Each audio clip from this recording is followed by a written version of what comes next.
64절 말씀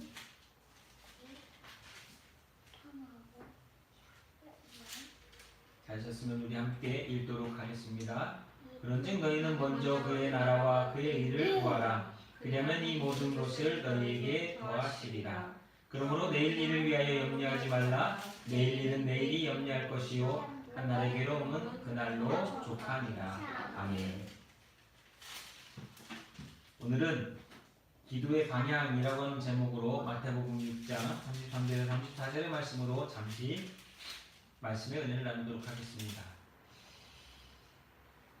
우리 찬송가에 보면 찬송가 364장에 보면 내 기도하는 그 시간이 참 기쁘고 즐겁다라고 고백하는 찬송이 있습니다.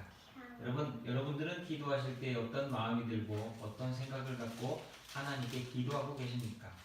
여러분, 우리의 마음과 생각이 하나님이 원하시는 방향과 목적을 향하여서 우리의 드리는 기도가 되어질 때에 우리는 그 기도로 말미암아 마음의 위로를 얻고 평안을 얻고 하나님의 기도의 응답을 받게 될 것입니다. 오늘 말씀은 바로 그것에 대해서 우리에게 이야기해주고 있습니다. 우리의 기도의 방향이 분명하지 않으면, 우리가 왜 기도하는지를 모르면, 왜 우리가 기도를 통해서 하나님이 원하시는 것이 무엇인지를 바로 알지 못하면 우리의 기도는 잘못된 기도, 헛된 기도가 될 수 있기 때문입니다. 그래서 오늘 말씀의 제목은 기도의 방향입니다. 기도의 방향. 목사님, 무슨 기도의 방향이 있어요? 그냥 하늘에다 대고 하면 되는 거 아닌가요? 내 마음에다 대고 이야기하고 하면 되는 거 아닌가요? 눈을 감고 기도라고 하면 되는 거 아닌가요?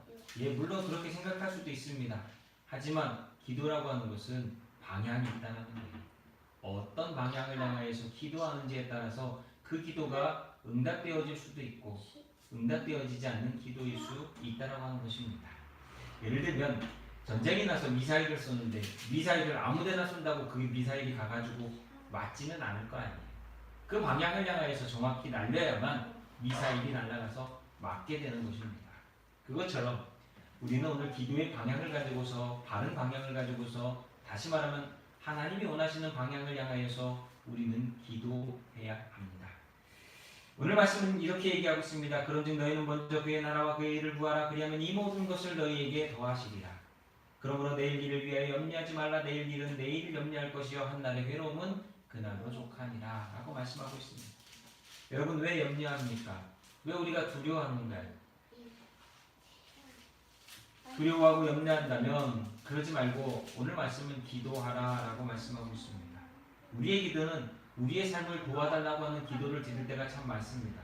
그러나 하나님이 원하시는 기도라고 하는 것은 하나님의 뜻을 이루며 하나님이 원하시는 삶을 살아가는 기도를 하라고 말씀하고 있습니다. 이미 하나님께서는요, 우리의 모든 것을 알고 계십니다. 돕는 것은 하나님의 뜻입니다. 우리는 그 하나님의 뜻을 기도하는 자가 되어야 됩니다. 하나님의 뜻을 위하여 기도한다라고 하는 것이 우리의 기도의 방향이 되어야 한다라고 하는 것입니다. 성경은 기도의 방향과 우선순위를 정확하게 우리에게 가르쳐주고 있습니다. 너희는 먼저 그의 나라와 의를 구하라. 이게 바로 우선순위이고 우리가 기도해야 될 방향이라고 하는 겁니다. 그러면 그 나머지, 그리하면 이 모든 것들을 더하여 주시겠다라고, 응답하여 주시겠다라고 성경은 말씀하고 있습니다. 기도는 복잡하고 혼란한 삶의 방향을 정확하게 지시해 주는 겁니다. 내가 무엇을 위해 살아가고 있는가, 내가 왜 살아가고 있는가를 알고 싶다면 내가 오늘 무엇을 기도하고 있는가를 보면 아주 정확하게 알 수 있습니다. 제임스 휴스턴이라고 하는 사람은 이런 말을 했습니다. 기도란 깊은 혼란을 통과하여 마침내 내 삶의 전체의 방향을 다시 잡는 것이다. 우리가 언제 문제가 생깁니까? 언제 기도할 일들이 생깁니까? 보통은 평소에도 기도를 하지만 간절히 뜨겁게 열렬히 기도하는 때를 보면 대부분 삶 가운데 문제가 생겼을 때, 혼란에 빠졌을 때 우리는 기도할 때가 많이 있습니다. 그래서 기도라고 하는 것은 우리의 삶의 방향을 정해주는 중요한 것입니다. 그래서 깊은 기도를 많이 하는 사람들은 그 깊은 기도를 통하여서 하기 위해 분명한 목표를 갖고 있다는 거예요. 방향을 향하여서, 목표를 향하여서 분명히 기도할 줄 안다라고 하는 겁니다. 그러므로 분명한 방향이 있는 기도를 해야 되고 방향을 정확히 해야 우리는 우리를 향한 하나님의 목표도 볼 수 있게 됩니다. 그래서 예수님께서는요, 기도의 방향에 대해서 분명히 말씀하시고 계신데, 기도할 때 우리는 분명한 방향을 갖고 기도해야 된다고 하는 것입니다. 예수님이 가르쳐 주신 기도의 원리를 보면 예수님께서는 외식하는 사람, 사람들에게 보이려고 하는 기도, 중언부언하는 기도, 많은 말을 하는 기도들은 잘못된 기도다. 다시 말하면 방향이 틀렸다라고 예수님께서는 지적해 주셨습니다. 왜냐하면 외식하는 기도나 사람에게 보이려고 하는 기도나 중언부언하는 기도나 많은 말을 해야만 하나님이 들으실 거라고 생각하는 그 기도들은 아무런 목적과 뚜렷한 내용이 없이 막연히 시간을 채우는, 다시 말하면 하나님께 드리는 기도가 아니라 엉뚱한 기도이기 때문입니다. 방향을 잃어버린 기도이기 때문입니다. 우리는 어떠한 자세와 목적과 방향을 갖고 기도해야 될지를 분명히 알아야 됩니다. 그걸 아는 사람만이 응답받는 기도를 하는 사람이요, 그걸 아는 사람, 알고 기도하는 사람만이 하나님의 원하시는 기도를 드리는 자이기 때문입니다. 기도의 예를 들어보면 마태복음 6장, 오늘 우리가 읽지는 않았지만 마태복음 6장 5절에서 8절 말씀에 가보면 사람에게 보이려고 회당에서 큰 어귀에서 거리에서 기도하는 사람들에 대해서 예수님이 책망하시는 이야기가 나옵니다. 그들의 기도를 하나님은 받지 않으신다. 이미 그들은 사람들로부터 너 그래 기도 잘하는 사람이야, 너 거룩한 사람이야 라고 하는 상을 받았기 때문에 그들의 기도는 의미가 없다라고 하는 것입니다. 그러나 기도할 때에 골방에 들어가 문을 닫고 은밀한 중에 계신 너희 아버지께 기도하라고 예수님께서는 말씀하고 있습니다. 은밀한 중에 보시는 내 아버지께서 그래야만 사람이 아니라 아버지께서 갚아 주시기 때문입니다. 그리고 예수님께서 또 말씀하시잖아요. 이방인과 같이 중언부언하지 마라. 그들은 말을 많이 해야만 들을 줄 아는데 그렇지 않다라는 거예요. 그러면서 마지막 8절에 이렇게 얘기하십니다. 구하기 전에 너희에 있어야 할 것을 하나님 너희 아버지께서 아십니다. 여러분, 하나님이 우리가 몰라서, 하나님이 우리가 필요한 것을 모르셔서 우리 보고 기도하라고 하시는 것이 아니라 이미 다 알고 계시는데, 우리의 삶에 쓸 것과 입을 것과 먹을 것과 그 모든 삶의 문제들을 다 아시는데 왜 기도하라고 명령하셨느냐?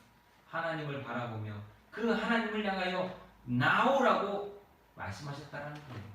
기도라고 하는 것은 하나님을 찾는 것이요, 하나님을 만나는 것이요, 하나님께로 향하는 것이요, 하나님을 목표로 두는 것이지 내 필요한 것을 채우는데 목표와 방향이 있는 것이 아니라고 하는 것입니다. 그래서 그리스도인은 그 삶 가운데, 그가 살아가는 삶의 사역 가운데 방향성이 중요합니다. 베드로는 고린도전서 9장 26절에서 이렇게 얘기합니다. 그러므로 나는 다름질하기를 향방 없는 것 같이 아니하고 싸우기를 호공치는 것 같지 아니하였다라고 얘기합니다. 여러분, 달려가는데요, 방향을 모르고 달려간다면 꼬린 지점을 어떻게, 그 최종 지점을 어떻게 갈 수 있겠습니까? 방향이 분명해야 된다는 거예요. 싸우는데요, 허공을 치면 그 사람이 어떻게 이길 수가 있겠습니까? 치려면 정확하게 쳐야지요. 그것과 같이 바울은 오늘 우리의 삶과 사역이 하나님이 말씀하시는, 하나님이 뜻하시는 분명한 방향과 목적을 향하여서 나아가야 한다라고 이야기합니다. 그것이 우리가 드리는 기도가 되어야 되고, 그것이 우리가 그 기도를 통해서 이루고자 하는 목표가 되어야 한다는 거예요.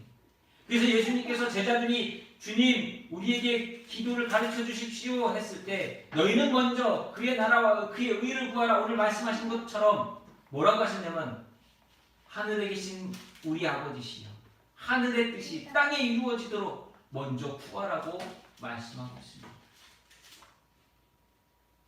우리는 분명한 기도를 해야 합니다. 나를 위한 기도가 아니라 하나님을 위한 기도, 하나님께서 원하시는 기도, 하나님이 말씀하시는 기도, 하나님이 뜻하시는 기도로서 간구하는 자들이 되어야 될 줄로 믿습니다. 그것이 우리가 해야 될 기도의 방향이라고 하는 거예요. 또한 두 번째는 교회의 본질을 지키는 기도를 우리는 드려야 됩니다. 하나님 왜 우리에게 기도하라고 하셨을까요? 하나님의 뜻, 다시 말하면 이 땅 가운데 교회를 세우시고 영혼을 구원받게 하시며 하나님의 나라가 임하게 하시며 하나님의 역사를 이루어 가시는 교회를 세우는 것이 바로 우리에게 기도하라고 말씀하신 거예요. 항상 기뻐하라, 쉬지 말고 기도하라, 이는 그리스도 예수 안에서 너희를 향한 하나님의 뜻이니라 라고 말씀하셨어요. 그리스도가 이 땅 가운데 오셔서 우리를 위하여 죽으신 것은 주님께서 원하시는, 하나님께서 원하시는 그 뜻, 교회를 세우고 그 교회를 통하여 영혼 구원받게 만드는, 다시 말하면 그리스도의 이름으로 하나 되어지고 그리스도의 이름으로 우리가 하나님의 뜻을 이루는 삶을 살기를 원하신다는 거예요. 그래서 교회 안에서 드려지는 기도는, 교회의 본질은 끝까지 교회가 무엇인가를 지키기 위한 기도를 드려야 된다는 거예요. 요즘 교회들 드리는 기도를 보십시오. 그들이 드리는 기도가 무엇입니까? 교회의 본질을 지키는 기도입니까? 아니면 교회라고 하는 것을 유지하기 위해서 드리는 기도입니까? 세속 문화와 유행이 교회를 병들게 하고 교회를 교회답지 못하게 하기 때문에 우리는 더욱더 기억하며 교회를 교회답게 하는, 다시 말하면 기도의 본질을 지키는 교회를, 그리고 그 기도를 드리는 자가 되어야 될 줄로 믿습니다. 이것이 진정 주님의 뜻을 이루는 거듭난 사람들의 모습입니다. 예수님께서 우리에게 하시고자 하는 말씀이 바로 이거예요. 하나님께서 말씀하셨죠. 이사야에게 말씀하셨습니다. 이사야서 56장 7절에 내 집은 만민이 기도하는 집이다. 교회는 기도하는 곳이에요. 교회는 다른 걸 하는 곳이 아니라 기도하는 곳이에요. 왜요?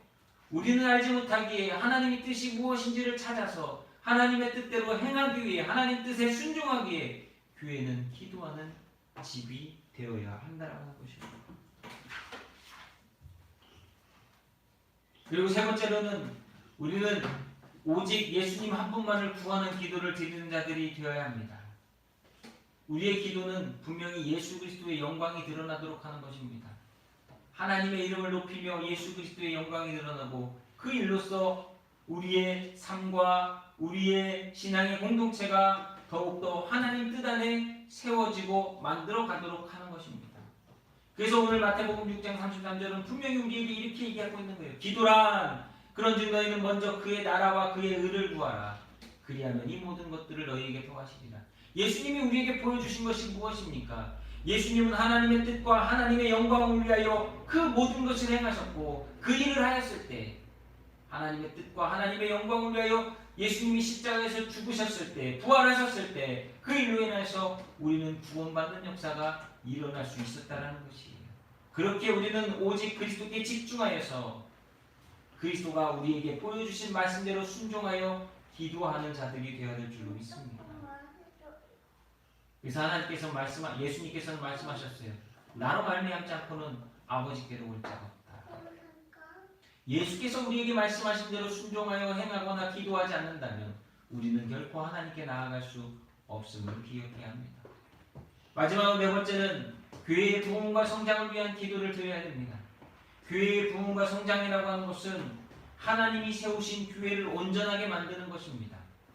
교회의 규모를 키우고 교회가 사람들이 많이 모이게 만드는 것이 교회의 부흥과 성장이 아니라 하나님이 뜻하신 대로 온전하게 세우는 것이 교회의 부흥과 성장입니다.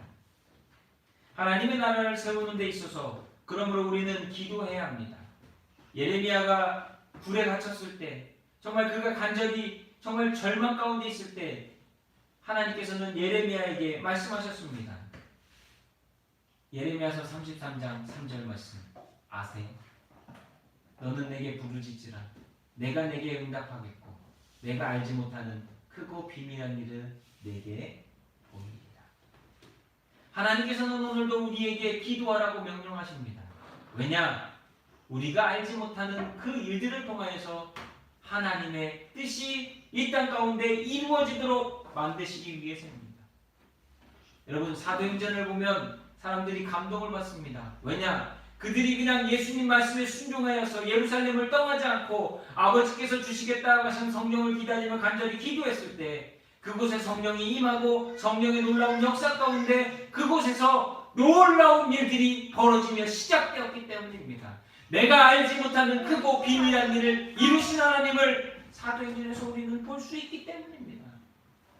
사도행전 교회를 보십시오. 하나님이 어떻게 일하고 계시는지를 너무나 잘 볼 수 있습니다. 사람들이 모여 기도했을 때 감옥에 갇혔던 베드로의 옥문이 열리고 베드로가 풀려날 수 있었습니다.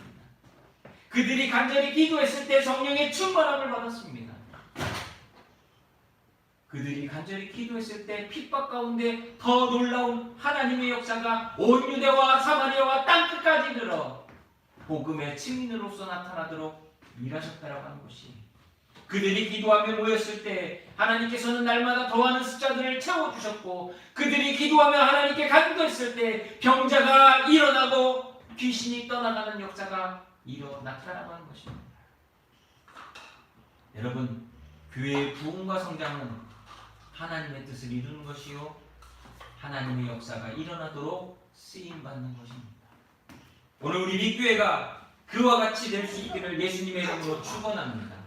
사랑하는 성도 여러분, 이와 같이 되기를 기도하는 저와 여러분이